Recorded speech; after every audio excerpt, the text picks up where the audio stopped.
Knowing your learning style preference or preferences, because you probably have more than one preference, is really important because it can determine a number of different things.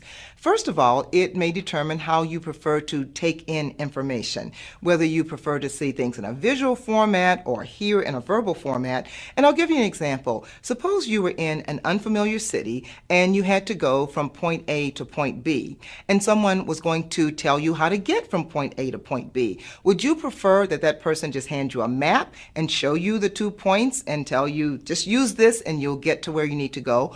Or would you prefer that someone describe the directions to you, verbally tell you the directions? Or would you prefer that someone actually take you from point A to point B so that you actually have experienced going from one point to the other? And your learning style modality preference will really determine which one of those 3 options you probably would prefer.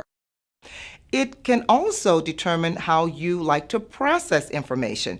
When you hear information that you need to learn, do you like to visualize that information in diagrams or charts, or do you like to listen to the explainer? If you have to remember it later, can you hear their voice in your head?